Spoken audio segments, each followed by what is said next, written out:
مسلمانوں نے جہاد کا علم بلند کیا ہے، اور قیامت تک اگر کوئی بے ایمان ایسا کھڑا ہوگا جو نبی کی نبوت پر حملہ آور ہوگا، جو آپ کے خاتم النبیین ہونے پر حملہ آور ہوگا، جس انداز سے مسلمہ کذاب کے خلاف جہاد ہوا، جس انداز سے اسود عنسی کے خلاف جہاد ہوا، جس انداز سے یوسف کذاب کو کیفر کردار تک پہنچایا گیا، جس انداز سے غلام احمد قادیانی ملعون کو کیفر کردار تک پہنچایا گیا، اسی انداز سے جو جھوٹا اٹھے گا اس کو اسی انداز سے کیفر کردار تک انشاءاللہ اہل حدیث کے فرزند پہنچاتے رہے۔ آپ جانتے ہیں مرزا غلام احمد قادیانی ملعون کچھ عرصہ پہلے عرب ممالک کے اندر جانے کے اتفاق ہوا تھا، تو عرب کہنے لگے کہ ہم نے کبھی یہ نہیں سنا کہ سعودی عرب سے کسی نے نبوت کا دعویٰ کیا ہو، ہم نے کبھی یہ نہیں سنا یو اے ای سے کسی نے نبوت کا دعویٰ کیا ہو، ہم نے کبھی یہ نہیں سنا ترکی اور شام سے کسی نے نبوت کا دعویٰ کیا ہو۔ وہ کہنے لگے جب بھی کوئی ایسا فتنہ اٹھتا ہے پاکستان اور ہندوستان سے اٹھتا ہے، کہنے لگے ہر مہینے کے اندر کوئی نہ کوئی نیا نبی ان علاقوں کے اندر کھڑا ہو جاتا ہے۔ کہنے لگے مسلمانوں تم کیا کر رہے ہو، تمہاری پوزیشن مضبوط نہیں ہے۔ انگریز نے جاتے ہوئے یہاں سے مرزا غلام احمد قادیانی کو چھوڑا، اور آپ حیران ہوں گے علماء کرام نے تو بڑا اس موضوع پر لکھا ہے، بہت کچھ اس خبیث کی خواصوں پر لکھا ہے کہ اس نے کیا کچھ کیا ہے۔ اللہ کے رسول صلی اللہ علیہ وسلم کی ذات کی بھی اس نے توہین کی، اللہ کی ذات پر بھی الزامات لگائے، حضرت عیسیٰ پر بھی الزامات لگائے، حضرت مریم پر بھی الزامات لگائے، حضرت حسین کی بھی توہین کی، حضرت علی رضی اللہ تعالی عنہ کی بھی توہین کی، غرضے کہ وہ ایسا ظالم تھا، ایسا جابر تھا جس کو انگریز نے چھوڑا، جس کو انگریز نے یہاں پر پیدا کیا۔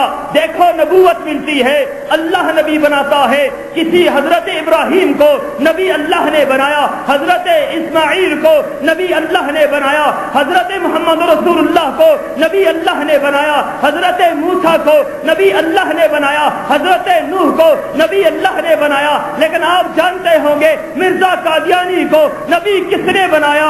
اللہ نے نبی نہیں بنایا، مرزا قادیانی کو نبی بنایا ہے تو انگریز نے بنایا ہے۔ یہ انگریز کا چیلا تھا، انگریز کا پٹھو تھا، جس نے انگریز کی وفاداری کا ثبوت دیتے ہوئے رسول اللہ کی شان پر حملہ کیا، آپ کی نبوت پر حملہ آور ہوا، اور الحمدللہ اہل حدیثوں نے اسے کیفر کردار تک پہنچایا۔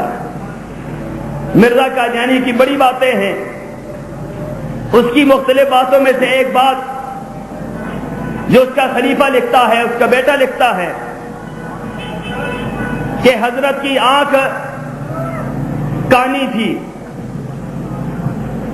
آپ جتنے نبی پڑھیں دنیا کے اندر، کوئی نبی دنیا میں ایسا نہیں آیا جس کی آنکھ کانی ہو، کوئی نبی بھی۔ نبی دنیا میں سب سے زیادہ خوبصورت ہوتا ہے، نبی دنیا کے اندر سب سے زیادہ خوبصورت ہوتا ہے۔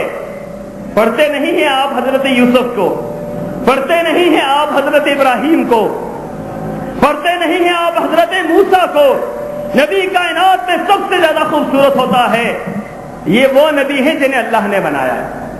لیکن جب باری آئی انگریزوں کی، انہوں نے نبی بھی ایسا بنایا جو ایک آنکھ سے کانا تھا، جو ایک آنکھ سے کیا تھا؟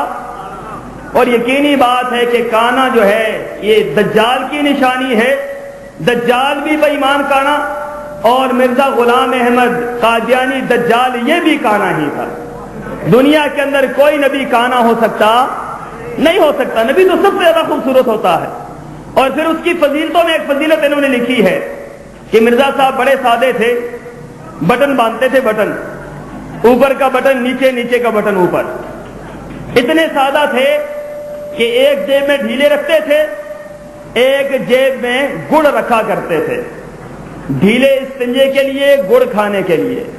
اور حضرت مرزا صاحب اتنے سادہ تھے کہ کبھی کبھار وہ ڈھیلے کھا لیا کرتے تھے، گڑ سے استنجا فرما لیا کرتے تھے۔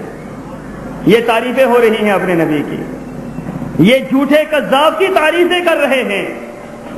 اور پھر اس کے بارے میں جو باتیں فاتح قادیان ثناء اللہ مرتضی رحمت اللہ علیہ نے لکھی، اور یاد رکھو اہل حدیثوں تم اپنی تاریخ کو بھولتے ہو، خدا کی قسم ہے ہمیں تو اپنی تاریخ ہی یاد نہیں ہے۔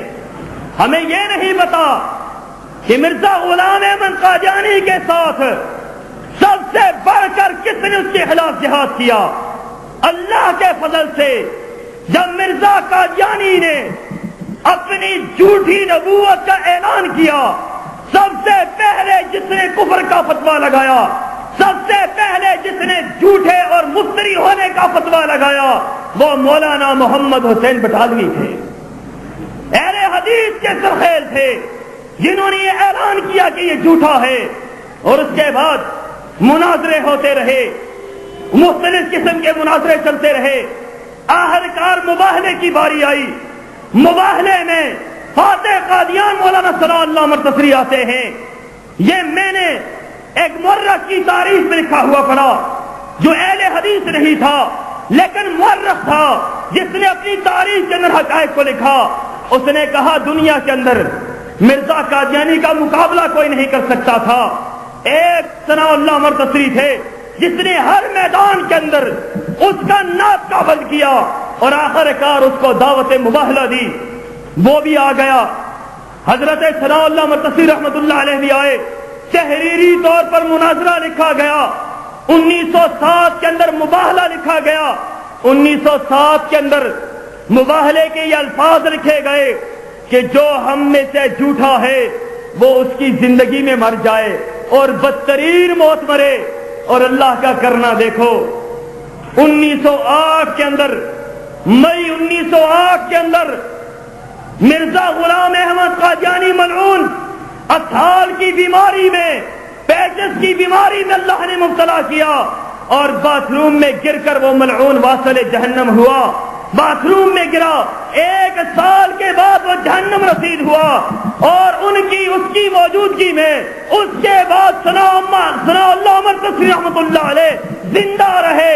1948 کے اندر ثناء اللہ مرتضی پاکستان کے اندر فوت ہوتے ہیں۔ اللہ نے دنیا کے اندر اہل حدیث کو یہ فخر بخشا ہے، جہاں کہیں بھی بات آتی ہے، نبی کی نبوت کی بات آئے، نبی کی رسالت کی بات آئے، نبی کی ناموس کی بات آئے، جو بھی مسئلہ آئے، دین کا معاملہ ہو، کتاب و سنت کے ابیاری کا معاملہ ہو، کتاب و سنت کے نفاذ کا معاملہ ہو، جو مسئلہ بھی ہو، صفحے اول کے اندر اگر دنیا میں کوئی آیا ہے تو اہل حدیث آیا ہے۔ ہم آج بھی اعلان کرتے ہیں، جہاں کہیں بھی دنیا کے اندر اگر کوئی رسول اللہ کی نبوت پر حملہ آور ہوگا، اہل حدیث اسی انداز سے مقابلہ کریں گے جس طریقے سے ثناء اللہ مرتضی نے مقابلہ کیا تھا۔ الحمدللہ ہمارا دل اس بات پر مطمئن ہے، ثناء اللہ مرتضی رحمت اللہ علیہ نے اس کے ساتھ مباہلہ کیا اور واصل جہنم ہوا۔ اللہ نے اپنے نبی کی نبوت کا تاج پھر بلند کر دیا، خاتم المرسلین کی نبوت کا تاج پھر بلند ہوا۔ اہل حدیثوں، یہ ہمارا علمی میدان ہے، اس میدان کو ہم نے چھوڑنا، کوئی میدان ہم نے نہیں چھوڑنا، یہ میدان ہم نے خالی نہیں رہنے دینے، چاہے میدان ختم نبوت کا ہو،